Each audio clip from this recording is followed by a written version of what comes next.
Subcommittee will come to order. Thank you for being here, gentlemen and ladies. Nice to see you. Today we're going to be marking up 10 bills, several of which I'll be asking unanimous consent to consider in block. All these bills were considered at a legislative hearing in this subcommittee.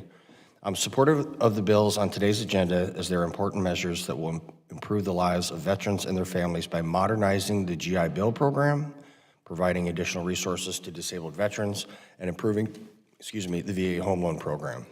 Several of these bills are the product of bipartisan negotiations. I hope everyone in the subcommittee will support these bills and continue to work together to address the concerns as we move forward in the legislative process. In accordance with committee rules, the subcommittee has contacted the Congressional Budget Office seeking informal preliminary cost estimates for each of the bills being considered. Many of these preliminary scores are only a range of potential costs because the subcommittee has not received official cost estimates on the bills from the Congressional Budget Office.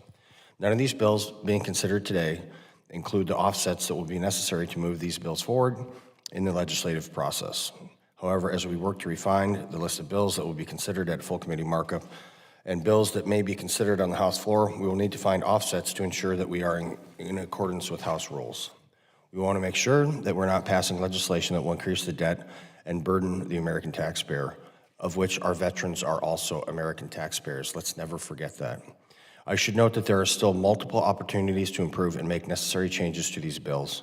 The ranking member and I will continue to work with our colleagues in the committee and any stakeholders that have feedback on these bills as we continue to work through the legislative process. I'm very proud of the nonpartisan nature of this committee, and it will continue in that way under my leadership and in the leadership of Ranking Member Pappas. One of these bills that we are considering is my solution to help veterans that have gotten behind on their mortgages and cannot catch up by refinancing due to the high interest rates in the current market. These veterans on average owe less than $20,000 in arrearances. And I believe that partial claim fix offers a fiscally responsible solution that is in line with other government agencies. With the administration's recent change to the VASP program, it's more important than ever that we act now to provide options for veterans. What this does simply is it aligns the Veterans Affairs Administration with Fannie Mae and Freddie Mac. That's all it's doing. We're leveling the bubbles across all of the government programs where you can borrow money, and I think that is prudent. Several of these improvements have been addressed in my amendment in the nature of a substitute today to make sure we get this right. I look forward to continuing to work with stakeholders and the minority to get this through committee and acted as soon as possible so that veterans have access to the support they might need. One of the other bills under consideration today is my bill to improve veterans' experience on college campuses. My bill would make it easier to hire individuals to fill VSOC positions on college campuses nationwide, as there is currently a dearth of them. I look forward to working with the ranking member on these bills being marked up today to ensure that we'll be doing the right thing for the veterans. And I'd now like to recognize my great friend, Mr. Pappas, for any open remarks he may have. Thank you very much, Mr. Chairman. Good to be with you, and thanks for holding today's markup. I want to commend you for the productive bipartisan discussion we had during last month's legislative hearing, but I think we can't ignore a step that VA took just 6 days ago. VA and DOJ unilaterally ended the Veterans Affairs Servicing Purchase Program, which is a critical home loan assistance program that serves an estimated 15,000 veterans today. The abrupt ending of VASP will have a devastating impact on veterans. Thousands of vets and their families are at risk of losing their homes. There's no question about that, especially as there's no functional alternative in place or one that's expected to be signed into law anytime soon. Last week, VA suddenly announced the end of VASP. This committee recognizes that there are issues with VASP. We've held hearings and have been working on this, but for VA to unilaterally end the program without bipartisan legislation having been drafted and discussed by our committee is, I believe, cruel and disrespectful to veterans who are already facing financial challenges. So let's be clear, this is not a partisan issue. Like you, Mr. Chairman, I don't care who's in the White House. If the Biden administration made the same decision, I would be just as upset. This is about policy and the best solutions to ensure that veterans are protected to avoid foreclosure. And now that VASP has been ended, that's got to be a focus of ours jointly. So I understand the chairman's perspective on this. I do not oppose the underlying concept and the need to codify a new partial claims program, especially now that the administration has ended VASP. But I do want to recognize that VA already guarantees lenders are made whole when a loan defaults. While some may think ending VASP will be good for VA's bottom line, it does not reduce VA's financial risks because ending VASP simply ensures that lenders are more likely to foreclose without doing anything to make VA financially stable. So finally, ending VASP in this fashion actually makes passing an alternative a little bit more difficult because of budgeting rules at CBO. So despite how disappointed I am, I do want to recognize that there are a number of bills that are under consideration today that I believe will gain significant bipartisan support. One that I want to bring attention to that will be considered en bloc is H.R. 1423, the Guard and Reserve GI Bill Parity Act of 2025, sponsored by Congressman Levin. He's been working on this for some time. We hope that everyone here will support this bill and help get it passed for the sake of our National Guard and reservists. This legislation will allow members of the Guard and Reserves who are more frequently required to take on the same role as our active duty service members to earn GI Bill benefits at the same rate as their active duty counterparts. This issue has been allowed to continue for far too long without resolution, and I've heard from both Granite State Guard and Reserve members about this for years. So I know the veterans community has been asking for this redress for some time. Everyone recognizes this bill is the right thing to do, and I'm proud to support Congressman Levin in this effort. So we've got a lot to discuss today concerning the legislation on the docket. I will end my remarks here so we can get back to business, and I thank you very much for your leadership, Mr. Chairman. The gentleman yields back, and hey, I got to tell you, Mike did a heck of a job. He's your predecessor, and I have Volk Field and Fort McCoy in my district, and everything we can do to support our reservists and National Guards, we must. We have to remember that 6 out of the last 8 casualties sustained by the Department of Defense in combat operations were reservists. And the enemy doesn't care if you're a reservist or National Guard or active duty. They're aiming at the flag on your shoulder. So this... Increasingly relying on them. Yeah, we are. And so I'm very proud to do this. As a matter of fact, I'm going to ask right now unanimous consent to consider and block the following bills that do not have amendments. H.R. 913, the Streamlining Aviation for Eligible Veterans Act of 2025. H.R. 980, the Modernizing of Veterans on Campus Experience Act of 2025. And H.R. 1423, Guard and Reserve GI Bill Parity Act of 2025. Hearing no objection, so ordered. The clerk shall report the bills. H.R. 913, to amend Title 38 United States Code to authorize the Secretary of Veterans Affairs to approve. The bills were circulated in advance pursuant to committee rules. I ask the reading of the bills be dispensed with and the bills be open to amendment at any point. Without objection, so ordered. I now recognize myself for a statement on H.R. 980, which is included in the en bloc. One of my bills, 980, H.R. 980, is under consideration today would improve the veterans' experience on college campuses. My bill will make it easier to hire individuals to fill VSOC positions on campuses nationwide. And currently, there's a massive wait time across the nation. And in my district, the current wait time to see a counselor is around 24 days, which is completely unacceptable. My bill would allow more counselors to be hired by VSOC positions by only requiring a bachelor's degree for these jobs versus the current requirement of a master's degree. I'm also pleased to see my good friend and colleague, Mr. Levin's bill, as I discussed earlier, 1423 in this en bloc. It's just the right thing to do by our soldiers, sailors, airmen, Marines, and Space Force Guardians. I think that's what they call themselves. I look forward to working with the minority to improve this bill and identify needed offsets to provide parity for our Guard and Guard and reservists. Do any other members wish to speak on the en bloc? The chair now recognizes the ranking member. Thank you, Chairman. I plan to support the en bloc package. The package contains the bill I just referenced before, H.R. 1423, the Guard and Reserve GI Bill Parity Act, which is a top priority of VSOs. We've been close to passing this into law in prior Congresses. I hope we get this across the finish line this year. I yield back. The gentleman yields back. Does any member wish to offer an amendment to any of these bills? Hearing none, I now recognize Mr. Pappas for a motion. Chairman, I move that H.R. 913, H.R. 980, and H.R. 1423 be forwarded favorably to the full committee. There is a motion to favorably forward the bills included in the en bloc to the full committee. All those in favor say aye. Aye. All opposed say no.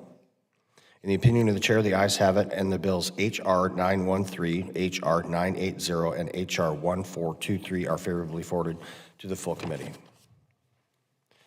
I now ask unanimous consent to consider en bloc the amendments in the nature of a substitute for each of the following bills that were included in the notice for markup. An amendment in the nature of the substitute to H.R. 1364, the Automotive Support Services to Improve Safe Transportation Act of 2025. An amendment in the nature of the substitute to H.R. 1527, the Reforming Education for Veterans Act. An amendment in the nature of the substitute to H.R. 1793, the Veterans Readiness and Employment Transparency Act of 2025. And an amendment in the nature of the substitute to H.R. 1872, the Fairness in Veterans Education Act.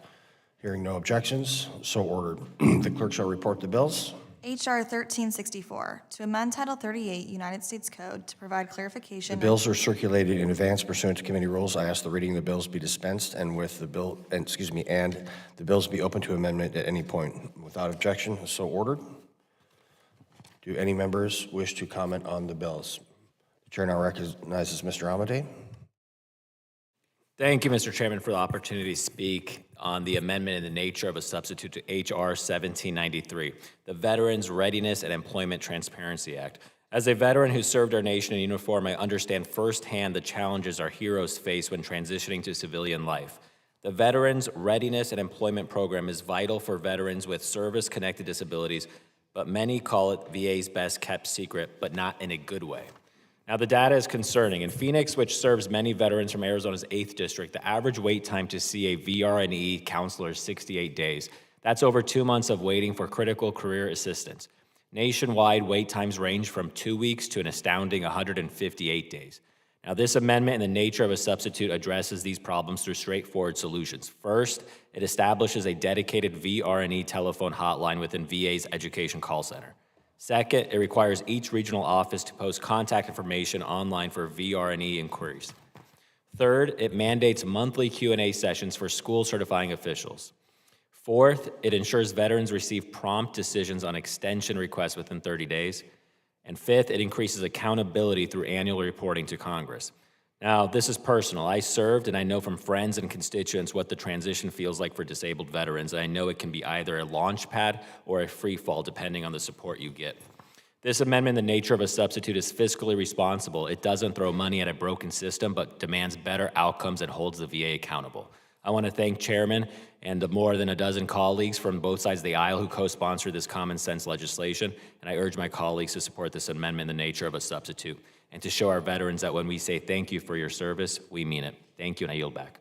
The gentleman yields. Do any other members wish to comment? The chair now recognizes Ranking Member Pappas. Thank you, Mr. Chairman, for advancing these 4 bills to the full committee. I support these measures and want to thank the members and staff for their work preparing the proposals for passage. I look forward to further work in the full committee, and I urge members to support the en-bloc package and yield back. The gentleman yields back. The chair now recognizes Mr. Barrett for any comments he may wish to make. Thank you, Mr. Chairman. Appreciate it. And Chairman Van Orden and Ranking Member Pappas and members of the subcommittee, appreciate your willingness to take up this important slate of bills in this package today. Before us right now is one of my bills, H.R. 1364, the Automotive Support Services to Improve Safe Transportation Act, or ASSIST Act for short. Proud to lead on this bipartisan legislation with Representative Goodlander from New Hampshire, and excited to see this bill on the agenda for today's markup. This bill will ensure that disabled veterans, with help from the Department of Veterans Affairs, are empowered to make vehicle modifications they need to travel safely. Specifically, this bill will give the VA greater flexibility to offer financial assistance for a wider range of medically necessary vehicle adaptations that will improve a veteran's quality of life. The technology on this continues to advance, and we want to make sure that the VA is meeting the needs of the veterans in the best way that we can. Currently, the VA is restricted to funding only a limited list of adaptive equipment, leaving out a fair number of things that would improve the livelihoods of our veterans, such as right now they can only fund wheelchair tie-downs, van lifts, and raised roofs, but there are a host of other adaptations that are necessary to give our veterans the appropriate quality of life that they've earned. This unintentional limitation in many cases prevents altogether some veterans from being able to make necessary modifications to their vehicles, such as ramp and kneeling systems, mobility device lifts, and ingress and egress accessibility modifications. The ASSIST Act will fix this gap in assistance and would help ensure veterans are able to continue traveling safely and freely. My bill builds off the foundation that the Veterans Auto and Education Improvement Act of 2022 laid that a prior Congress took up, which allowed veterans to apply for multiple vehicles throughout their lives, not just one single vehicle. This bill demonstrated that change was needed to support our disabled veterans, and now in 2025, further change is needed. My bill brings about and fixes those restrictions on automotive equipment. It's a common sense fix that removes bureaucratic red tape and ensures our disabled veterans can access the vehicle modifications they need. I know we all agree that no veteran should be denied essential mobility assistance because of an outdated government list. I'm excited to offer this bill today, and I urge my colleagues to vote yea. Thank you, Mr. Chairman, and I yield back. The gentleman yields back. There's an amendment in the nature of a substitute to each of these bills that is considered base text for the purpose of markup without objection. So ordered. Do any members wish to offer any further amendments to any of the amendments in the nature of a substitute? That's a very confusing statement, isn't it? Hearing none, the question now occurs on agreeing to each of the amendments in the nature of a substitute included in the en bloc. All those in favor say aye. Aye. All those opposed say no. In the opinion of the chair, the ayes have it. Without objection, the motion to reconsider is laid on the table. I now recognize Mr. Pappas for a motion. Mr. Chairman, I move that H.R. 1364 as amended, H.R. 1527 as amended, H.R. 1793 as amended, and H.R. 1872 as amended be forwarded favorably to the full committee. There's a motion to favorably forward the bills as amended, including in the en bloc, to the full committee. All those in favor say aye. Aye. All those opposed say nay. In the opinion of the chair, the ayes have it. The bills H.R. 1364, H.R. 1527, H.R. 1793, and H.R. 1872 as amended are favorably forwarded to the full committee. I now call upon H.R. 1458, the Vets Opportunity Act of 2025. The clerk shall report the bill. H.R. 1458, to amend Title 38 United States Code to modify the criteria for approval of The certain... bill was circulated in advance pursuant to committee rules, and without objection, the first reading is dispensed with, and the bill is open for amendment at any point. Hearing no objection, so ordered. I recognize myself for a brief comment on the bill. This bill is going to expand the GI Bill, including independent study programs offered in person or hybrid. And traditionally, when someone thinks of using the GI Bill, they only think it can be used for a four-year institution. And however, veterans deserve to have the options for schooling, including non-traditional paths, as many of them balance their education with caring for their families or a spouse. The bill would provide veterans with the flexibility to get an education while working or caring for their families. I would also like to give veterans the opportunity to fill much-needed jobs in the American manufacturing economy. The tradesmen and women of this country built this nation. Let's not forget that. And those are union and non-union tradesmen and women. And we have to do everything we possibly can to build the trades so they can continue to build America. I thank my friend and colleague, Representative Subcommittee, for introducing the bill with bipartisan support, and with that, I yield back. Do any members wish to comment on the bill H.R. 1458? The chair now recognizes Mr. Subcommittee from the great state of Arizona. Thank you, Mr. Chairman. Nearly 80,000 veterans call my district home, and as a member of this subcommittee, I take great pride in being able to work with my colleagues here in bipartisan fashion to find creative solutions to problems that they face. One of those solutions is my bill, H.R. 1458, the Veterans Education and Technical Skills Opportunity Act, or the VETS Act of 2025, which is before us here today. This bipartisan bill aims to expand veterans' access to educational opportunities for in-demand skilled trades and vocational programs. Specifically, it would extend post-9/11 GI Bill educational benefits to include hybrid versions of skilled trade training programs. Across the country, the educational environment continues to grow more and more flexible with hybrid and online learning. So we must ensure we meet our veterans where they are in their educational journey. Not only does this improve the way our veterans access their benefits, but it further leverages the diverse array of educational institutions, which will help tackle the current workforce shortage, skilled training here in trades in the U.S. I'm proud of the bipartisan nature of this bill, and thank my colleagues who supported it in the 118th as well as in the 119th Congress, and look forward to supporting it again here in full committee. With that, Mr. Chairman, I yield back. The gentleman yields back. The chair now recognizes Ranking Member Pappas for any comments he may have. Thank you, Mr. Chairman. I wish to share my concern with H.R. 1458, the Vets Opportunity Act of 2025. I understand this subcommittee advanced the proposal last year, and while I support its passage today, we can't ignore what's happening at the U.S. Department of Education. The agency has been stripped down to a bare-bones operation, and student loan oversight has been moved to the Small Business Administration. Considering H.R. 1458 relies on student loan oversight measures, this committee deserves answers on how federal student loans will be managed without a Department of Education.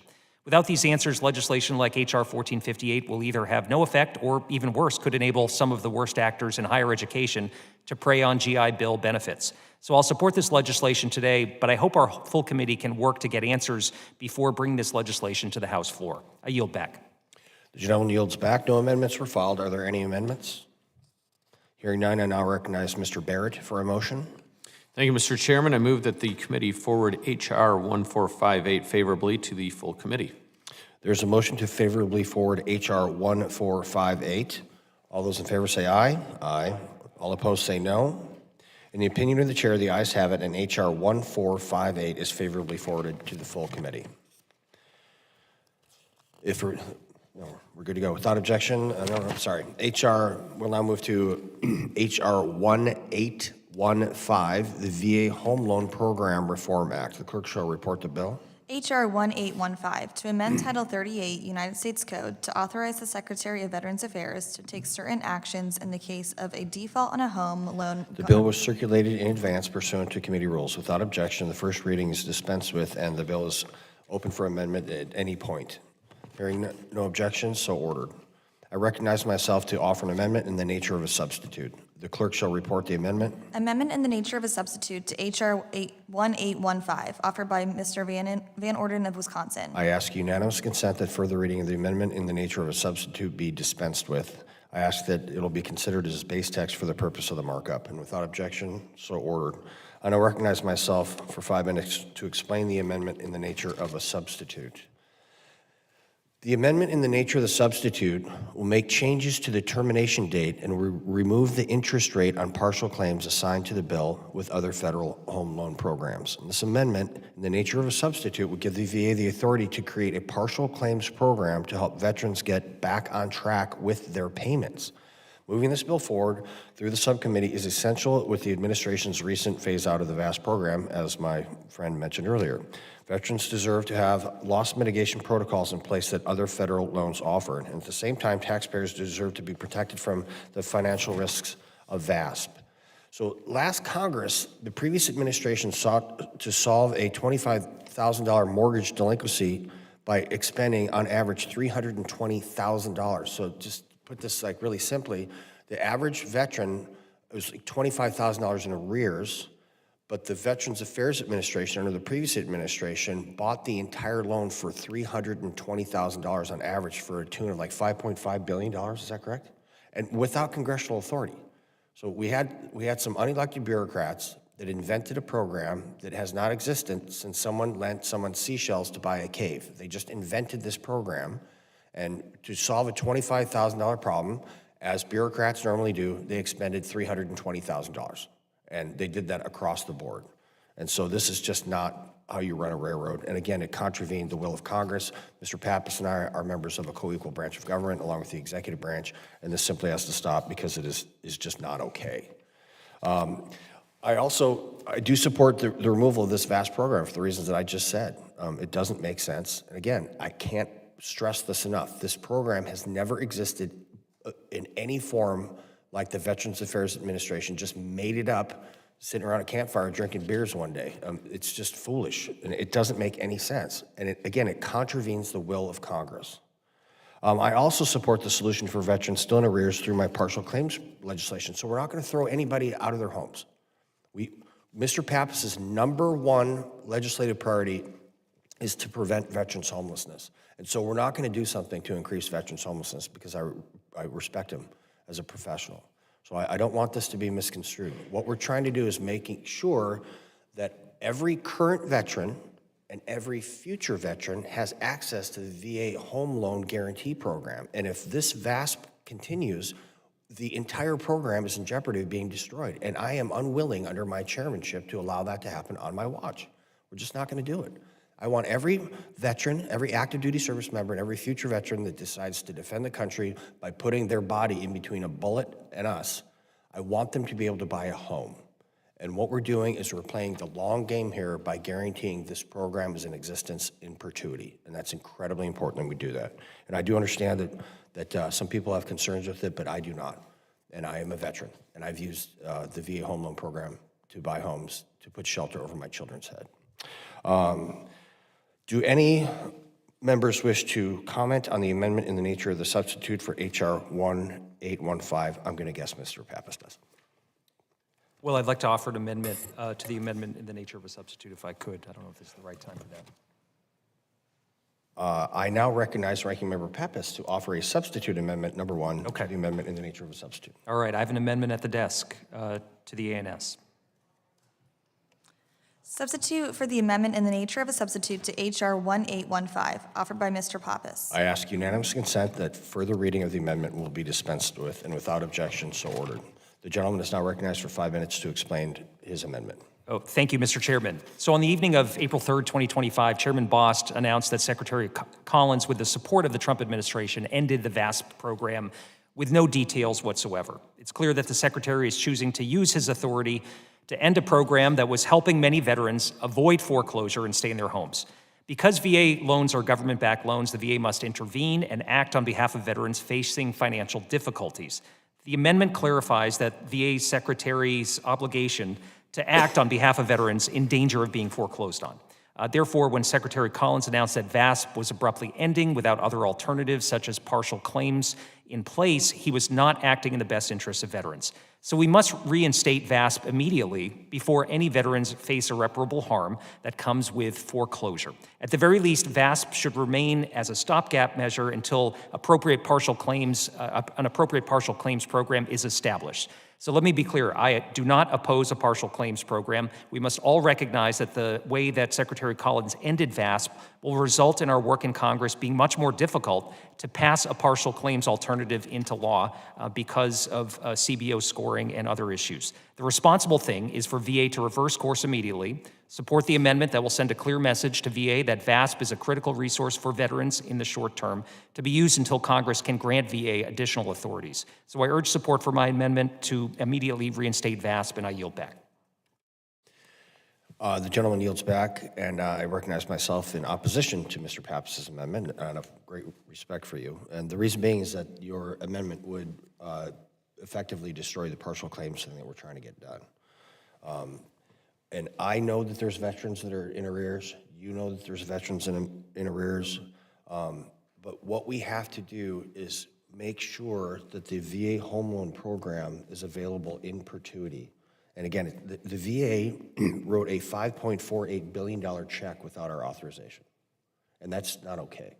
And what they're looking for is $16 billion without our authorization. We're explicitly clear with the undersecretaries that are here that, first and foremost, they invented this program out of thin air, and they already spent $5.5 billion on this program, the VASP program, with directly contravening the will of Congress, and they want an additional like $11 billion.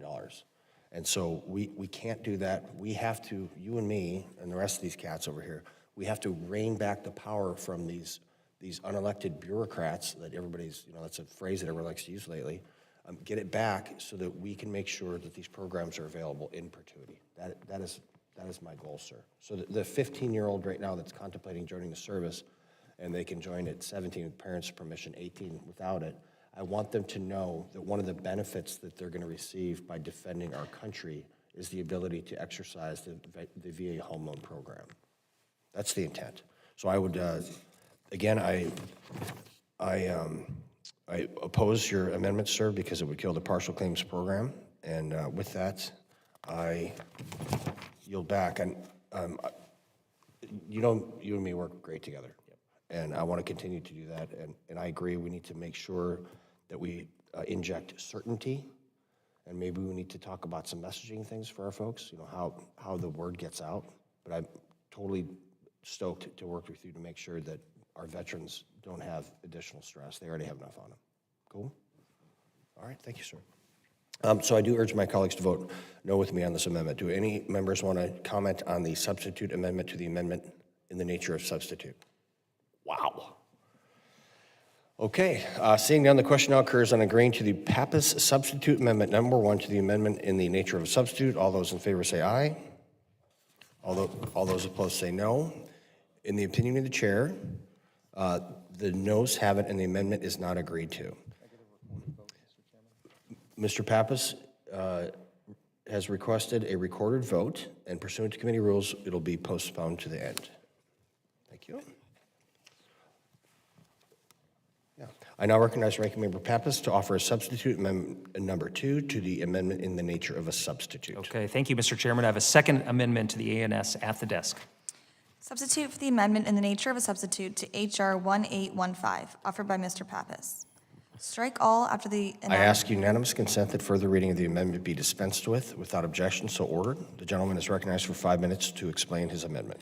Thank you, Mr. Chairman. So I want to be clear here. The actions from VA last week will end VASP, and it will result in veterans losing their homes.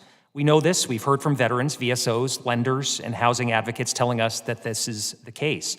So that's why I'm offering another amendment here to the legislation as a form of a compromise with the majority. My amendment would immediately reinstate the VASP program and include a trigger into the law that should the House work its will, find the necessary offsets, negotiate resolutions with the Senate, and pass partial claims into law, that VASP would sunset. I believe this is the responsible thing to do. If the chairman believes VASP should end, this amendment provides a path for us to get there, but it avoids delaying assistance to veterans facing foreclosure until a viable alternative is in place. So I urge all members, Democrats and Republicans, to join me on this reasonable approach. Please support this amendment, and with that, I yield back. The gentleman yields back. I now recognize myself in opposition to the amendment. This amendment, in the nature of a substitute, strikes my partial claims bill and replaces the language with implementation of the VASP program until a partial claims program is implemented. This amendment, in the nature of a substitute, is identical to the partial claims bill the minority introduced last year in the House. And since then, we've worked in a bipartisan manner with stakeholders and made substantive changes that are reflected in my ANS amendment in the nature of a substitute that are not in this substitute amendment. This language also creates a permanent partial claim bill. Under leadership protocols, we're not able to authorize a permanent partial claims bill, and this would be a poison pill to my legislation. I appreciate the minority's concern to make sure veterans have another option since VASP program is removed. However, my partial claims bill is the only viable way forward, as no other individual in either the House or the Senate has any legislation on partial claims. And again, all we are doing with this partial claims bill is aligning the Veterans Affairs Administration's home loan guarantee program with Freddie Mac and Fannie Mae. So we are literally leveling the bubbles so that if you're a veteran or not a veteran, you understand what the rules of the road are. And I think it's very prudent. So I look forward to working with Ranking Member Pappas again in order to move this bill forward, and for these reasons, I strongly oppose his amendment. I urge all my colleagues to vote no on this amendment. Do any other members wish to comment on the substitute amendment to the amendment in the nature of a substitute? That's just bonkers. All right, seeing none, the question now occurs on agreeing to the Pappas substitute amendment number 2 to the amendment in the nature, amendment in the nature of a substitute. All those in favor say aye. Aye. All those opposed say no. No. The noes have it, and the amendment is not agreed to. The gentleman requests a recorded vote, and as pursuant to committee rules, the vote will be postponed. Okay, without objection, the motion to reconsider is late. After the vote. Are there any further amendments to the amendment in the nature of substitute to H.R. 1815? Hearing none. Now, in order to consider H.R. 1960.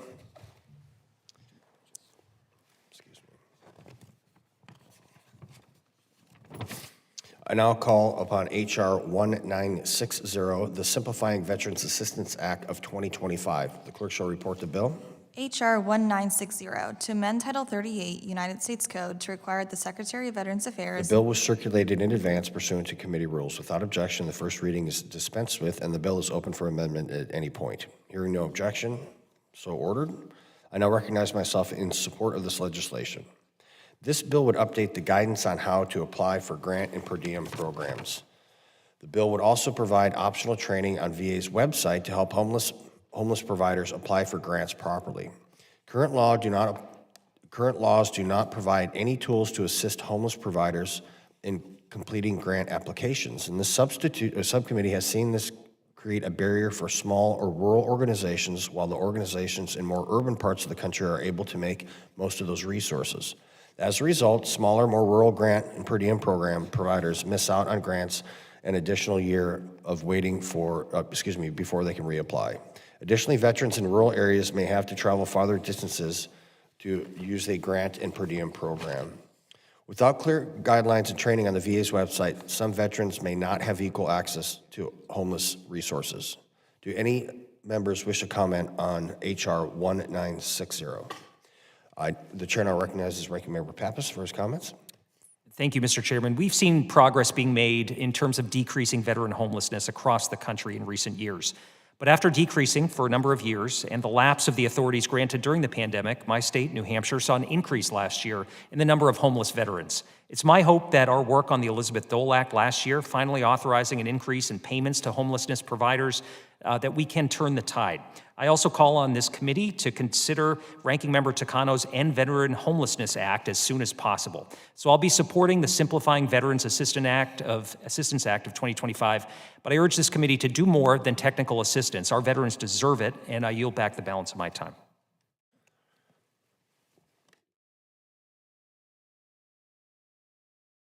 Do any members wish to offer an amendment to HR 1960? The chair now recognizes Ranking Member Pappas. Well, out of respect for Representative Ramirez, who's in another markup, I'd like to offer an amendment, which I believe is at the desk. The clerk shall report the amendment. Amendment to HR 1960, offered by Mr. Pappas. Add at the end of the bill the following. I ask unanimous consent that further reading of the amendment is dispensed with and without objection so ordered. The gentleman is now recognized for 5 minutes to explain his amendment. Thank you, Mr. Chairman. Urge colleagues to support the Ramirez amendment to HR 1960. The goals of her amendment and the underlying legislation are the same: to help veterans who are experiencing homelessness.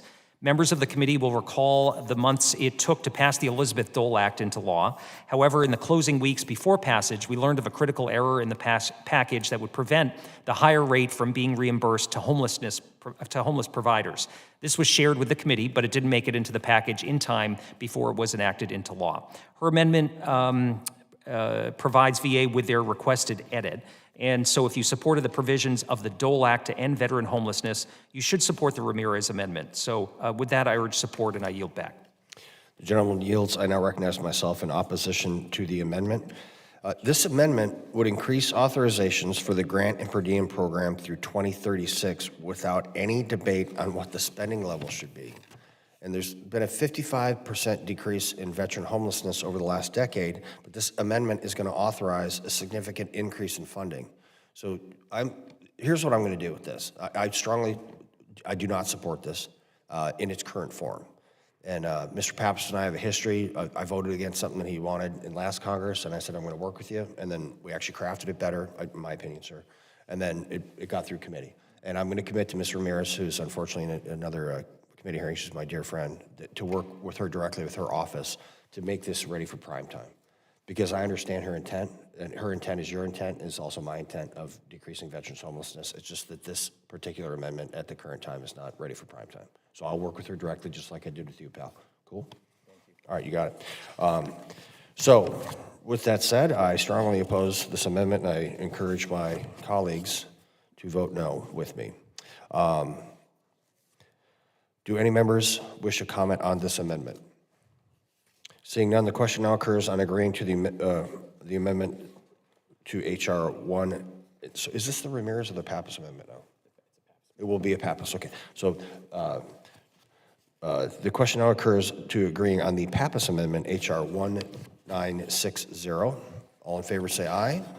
Aye. All opposed say no. In the opinion of the chair, the noes have it, and the amendment is not agreed to. The gentleman requests a recorded vote, and it's pursuant to committee rules, the vote will be postponed. The motion, okay, are there no amendments, no additional amendments were filed? Are there any further amendments? We're good. Hearing none, we'll now move to consider the postponed business. Where is it? Oh, there we go. Ooh. On the substitute amendment number 1 to the ANS to HR 1815, the subcommittee postponed further proceedings on Pappas substitute amendment number 1 to the amendment in the nature of substitute to HR 1815. The question occurs to agreeing to the amendment.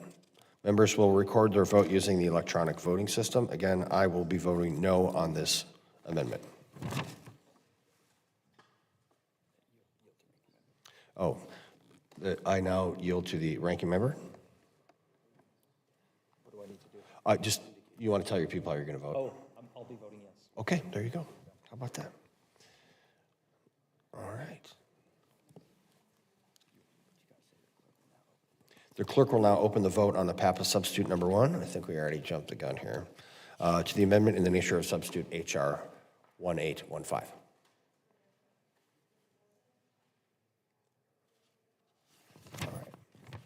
Mr. Chairman, Yes, there will be no proxy voting for Mr. Kennedy. Do any members, have all members voted? And do any members wish to change their vote? I think so. Hearing none, the clerk will close the vote and announce the total. Mr. Chairman, there are 3 ayes and 5 nays. Okay.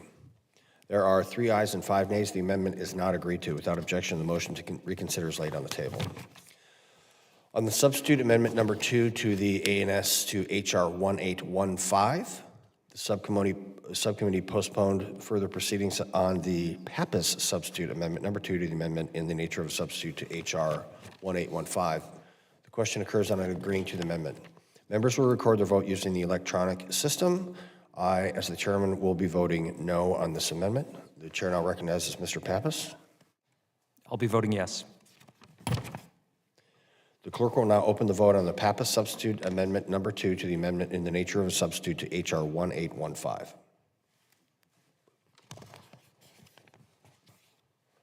Have all members voted? Do any members wish to change their vote? Hearing none, the clerk will close the vote and announce the total. Mr. Chairman, there are 3 ayes and 5 nays. There are 3 ayes and 5 nays. The amendment is not agreed to. Without objection, the motion to reconsider is laid upon the table. The question now occurs on agreeing to the amendment in the nature of a substitute to HR 1815 as amended. All those in favor say aye. Aye. All those, yes. All those, in the opinion of the chair, the ayes have it, and the amendment to the nature of a substitute is agreed to. Way up. I now recognize Mr. Barrett for a motion. Thank you, Chief. Mr. Chairman, I move that the committee forward HR 1815 as amended favorably to the full committee. All those in favor say aye. Aye. All those opposed say no. In the opinion of the chair, the ayes have it. The motion is agreed to. HR 1815 as amended is favorably forwarded to the full committee. The motion to reconsider is laid upon the table.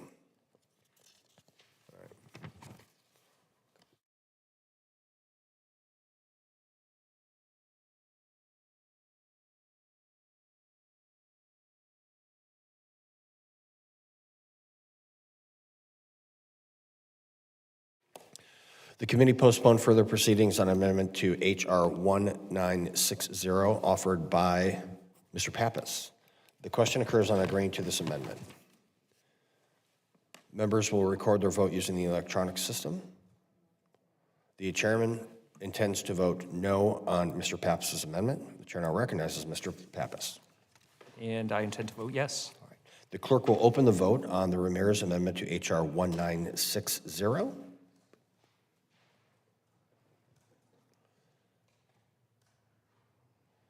Have all members voted? Do any members wish to change their vote? Hearing none, the clerk will close the vote and announce the total. Mr. Chairman, there are 3 ayes and 5 nays. There are 3 ayes and 5 nays. The amendment is not agreed to. Without objection, the motion to reconsider is laid upon the table. I recognize Representative Barrett for a motion on the bill. Mr. Chairman, I move that the committee forward HR 1960 favorably to the full committee. There is a motion to favorably forward HR 1960. All those in favor say aye. Aye. All opposed say no.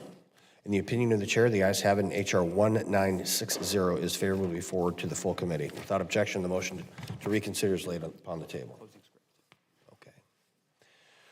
I ask unanimous consent that committee staff should be authorized to make technical, clerical, and conforming changes to the bills favorably forwarded today. Hearing no objection, so ordered. I thank the members for their attendance today. The subcommittee is now adjourned.